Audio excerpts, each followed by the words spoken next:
If your car has a diesel engine, it can run on biodiesel fuel, usually without requiring any modifications.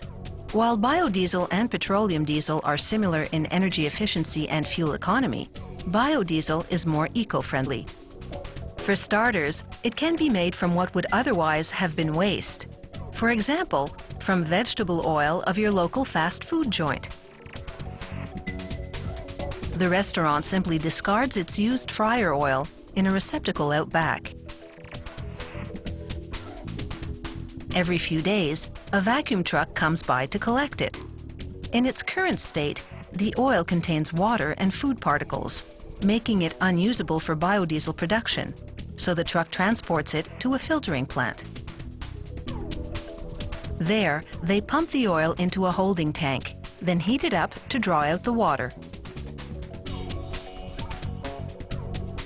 Once they drain the water, the oil is ready to enter a multi-stage filtering process.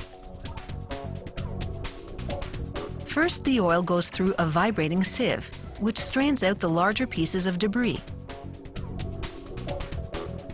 After this first filtering, the oil is already visibly cleaner. Next, it passes through a second vibrating sieve. This one has a finer mesh, therefore it catches smaller particles of debris.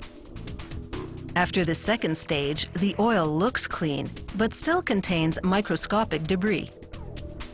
So it enters the third and final filtering stage, passing through 20 ultrafine filter cloths, which trap any particles larger than 1 micron in size. A micron is about 80 times smaller than the width of a human hair. The captured debris leaves a muddy residue on the filters. That vegetable oil which once deep-fried potatoes is now ready to cook up some diesel fuel.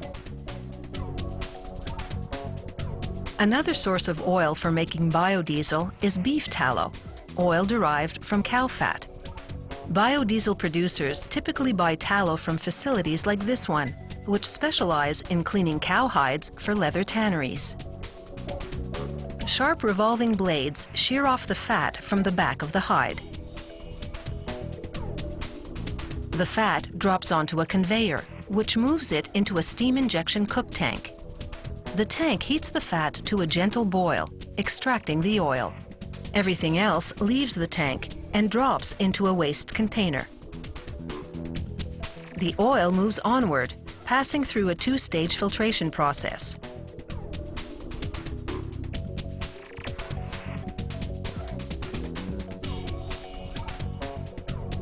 Whether the raw material is vegetable oil or beef tallow, the biodiesel producers refer to this main ingredient as feedstock. When the feedstock arrives at the biodiesel plant, it goes into a holding tank until production time. This demonstration illustrates the production recipe. They take the feedstock and combine it with methanol, a type of wood alcohol, as well as with a catalyst, which triggers a chemical reaction. A processing unit mixes everything thoroughly while applying heat and pressure. The resulting chemical reaction produces a harmless byproduct, glycerin, a common ingredient in soaps and cosmetics. Processing consumes much of the methanol. Then they remove even more, leaving just a tiny percentage of it in the finished biodiesel. To ensure their fuel meets international regulatory standards, the plant's quality control lab tests samples from each production run. In this flammability test, they heat the fuel to 135 degrees Celsius, then apply a flame to see whether the gases ignite. If they do, they have to remove more methanol to make the fuel safe. If they don't ignite, the fuel meets international safety standards. Biodiesel costs more at the pump, but emits significantly less carbon dioxide and monoxide, and 85% fewer cancer-causing agents into the air we breathe.